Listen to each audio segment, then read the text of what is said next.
Welcome back everyone, I'm your host Teresa, and today we'll be covering a broad range of topics for the top 10 Ottoman Empire facts they didn't teach you in school. Starting at number 10 is you've got mail. The Ottoman Empire was a founding member of the Universal Postal Union, and the second independent country in Asia to have issued an adhesive stamp. Effective on July 1st of 1875, the Ottoman Empire helped found the General Postal Union, which soon after became the Universal Postal Union. It was a multi-country treaty that facilitated and standardized the transport of mail between members of said union. The main focus of all states was to decide the principles and standards of an international postal services that would not harm their own interests. The Ottoman Empire was the only country among the founding states of the UPU that was focused more so on actual service than their own affairs, a contrast to Europe's comfort with illegitimate operations in many of their post offices, something that caused disruption between the Ottomans and the rest of the Union as they were afraid of losing their commercial influence and therefore very often accused the Ottoman Empire of doing nothing in the field of postal services. The UPU official congressional records are, however, official proof that the Ottoman Empire was the only authority responsible for both domestic and international postal operations, and they had been maintained by the Ottoman delegations for an extended period. So we know that those accusations were not only false, but the complete opposite. Number 9 is we should look to the flowers. The language of flowers exists in many cultures and over time has amalgamated into a kind of universal flower language that we have now. But the language is believed to have originated with Ottoman Empire. The long-lasting florography fad was set off by Lady Mary Wortley Montagu, a feminist poet married to the English ambassador to Turkey, whose letters she wrote to him from their home in Constantinople in 1717 and 1718 described salam, a secret flower language used by harem women to communicate under the noses of their guards. Her letters actually sparked the trend of flower language in Europe, which became prominent shortly after. While salam remains debated, the flower language was known around the Ottomans. Should you see yellow flowers placed in the doorway and windows in front of someone's home, it's to signify that the person inside is sick. This lets people know the necessity to keep calm and quiet to avoid any disturbances. You're a big girl now and you're ready for some loving. Hang and place red flowers outside your home to symbolize that yes, there is a young lady in this house and she is ready to get married. These red flowers were an invitation to come inside and ask for her hand. It was only polite to not use swear words or harsh or loud language when passing in front of her home, in respect for her newfound emotions. Unfortunately, the language of flowers was affected by World War I when the production of flowers became a secondary concern to producing food and munitions, and the fad rapidly died out. Number 8 is use your hands. If you saw an Indigenous inventions video, you'll know that sign language is far from being a modern invention. Back in the Ottoman Empire, it was actually considered very unseemly for a sultan to be a chatty Cathy. So they were introduced to a form of sign language that the sultan, his guards, scribes, harem, and servants were to learn. Deaf pages, doormen, executioners, and companions were actually the most valued by sultans due to their ability to communicate in silence paired with expressionalism still. The deaf attendants taught hearing staff to communicate by means of signs. While it's not sure if the Ottomans had a full-fledged language with words and letter-associated gestures, travelers' documentation of Ottoman society implied this to be the case. Quote, "The attendants can discourse themselves and fully express themselves, not only to signify their sense in familiar questions, but to recount stories, understand fables of their own religion, and what else may be capable of being expressed by the tongue." End quote. Number 7 is being charitable. You definitely weren't taught this in school, but it's likely because people wouldn't see the importance in learning about charity. But ancient Ottoman society was incredibly charitable. Those of high status were sure to provide charity without making any embarrassment for the poor people. Charity isn't uncommon in all past civilizations, but it was rare to come across, especially to the extent that the Ottomans did it. The Ottomans were famed for their caring for everyone and everything in the empire, whether it was their visitors or even stray cats and dogs. So wealthy would do gestures such as going to the grocery stores and asking for the debt books, paying most or all of the debt without mentioning their own names. When the poor would go to pay their debt, it would be wiped, and the weight on their shoulders has been lifted. Some of the famous foundations established in the Ottomans in regard to charity were street wall cleaning, free fruit for everyone, free clothes for students, debt-free medical care, payment plans, free marriage services, and community tree planting. Number 6 is time to connect astrological dots. Astronomy studies were huge amongst the many regions outside of Europe and allowed many to map, travel, time, and coordinate. Ottomans used observation of the sun and moon. The calculation of prayer times required some serious precision. So, after centuries of simply eyeballing it, the Ottomans developed tactics to incorporate architecture into mapping the stars. And so, the first observatory was born. Note, I did not say the observation post for astronomy, as many of those had already been created by colonies around the world, including the Ottomans. In regards to the first observatory, however, none is older than the Shamsiyya in Baghdad, which is believed to have been built in 825 AD. The founding of observatories became a tradition in the Ottoman Empire and in Islam, and while the first two, the Shamiliyya and the Qasim, were short-lived before their destruction, there are 8 other examples of building full-fledged and elaborate official state observatories in the Islamic realm up to the 17th century, managing to use stars to map out weeks, days, hours, and minutes to time prayer, meals, and celebrations. Number 5, we take a tiny peek into the Ottomans' insane medical advancements with inoculation. Controversial, it may gross you out, but we wouldn't have gotten where we are medically without picking a couple of scabs, so. Ottoman-era inoculation was one of the predecessors to the modern vaccination ideology, exposure to build endurance. There's evidence to suggest that they learned this from Chinese or African civilizations who had been using this ideology for centuries. Call this a chain reaction. So, British lady Mary Watley Montagu, that poet mentioned earlier in the flower language segment, didn't just use her letters and some flower language to dirty talk her man from across sea. While in Constantinople, she learned of inoculation and in her 1718 letters described the social meetings between Ottoman women who would bring their families together and by making a small scratch on the arms would introduce a little pus from a smallpox wound of an infected person to the scratch. After being mildly ill for a short period, the families would become immune. Mind blown, Lady Montagu spread the word after it worked on her own children. Being an educated lady of high social standing and originating from England, when she wrote about it to the royal family, the Princess of Wales had her children inoculated ASAP. And so that is how the use of inoculation methods spread to Europe. The reason the Ottomans are not accredited for the actual concept of the vaccine, not syringe, vaccine, and Edward Jenner of Gloucestershire is he was the one who realized you didn't need human smallpox to make somebody immune, but rather could be achieved by using a similar version of the disease suffered by cows. Yeah, so the cow guy won.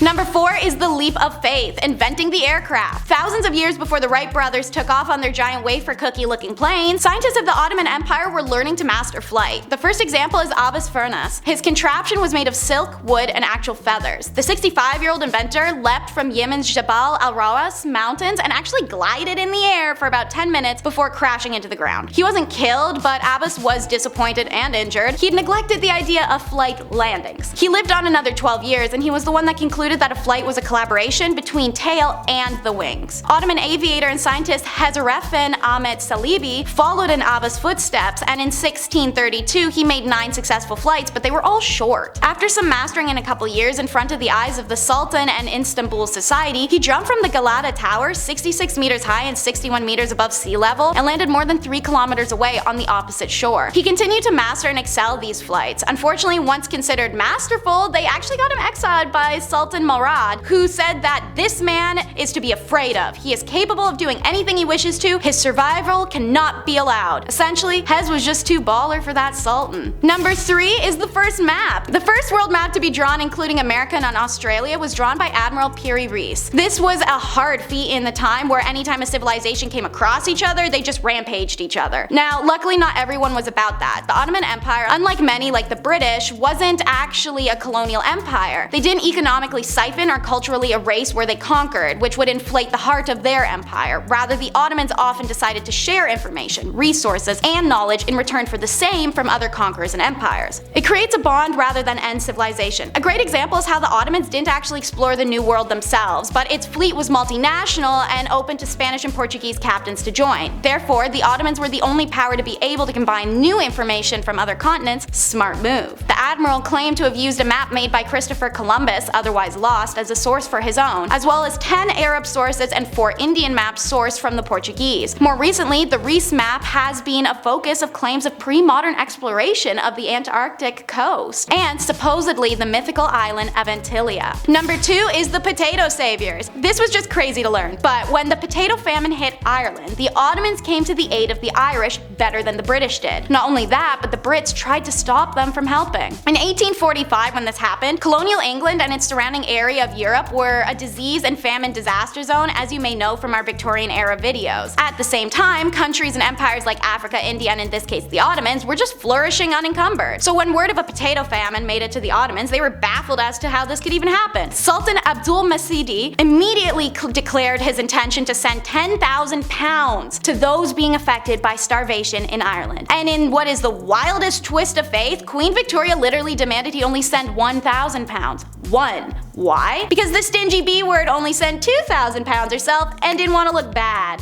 So how about you give your own people more money if you're so concerned? Get your money up, girl. But anyways, the Sultan thought she was bonkers, so while he did have to listen to her demand and only sent 1,000, he secretly sent 5 fully packed ships of non-perishable food as well. The British administration caught wind of this allegedly, and Queen Victoria demanded the food ships be blockaded. Ottoman soldiers made it around these blockades and secretly arrived at Drogheda harbor, where they left all the food for those starving and waiting for help. The Irish sent a letter to the Ottoman Empire in which they thanked them and marveled at their generosity when their own queen couldn't get over herself enough to truly aid her own people. And number 1 is called the Cavalry. The Ottoman Empire has an irregular light cavalry unit that was hard as phew. So the Ottoman Empire had come up with the concept of a professional army. They were the first to do this, and how it was done was the soldiers in the army received salaries for their efforts, and the army itself had different units and ranks, each with a commander. That's pretty much what we have today. But what we don't have is delier. In Turkish, their name translates to madhead, and due to these men's unthinkable courage and the way that they dared where the normal soldiers could not. They were one of many units in the Ottoman Empire, including raiders and provinces. So, Dele were brutal warriors. An army being hit several times by Dele raids would lose materially and psychologically a lot before they even met the main Ottoman army on the battlefield. They were a shock team, the front line. Their appearance was distinctive, with the use of extravagant decoration with animal pelts, feathers, and wings. Many wore animal heads, pelts on their faces and backs, horns, or would deform their own features to be more animalistic. Many of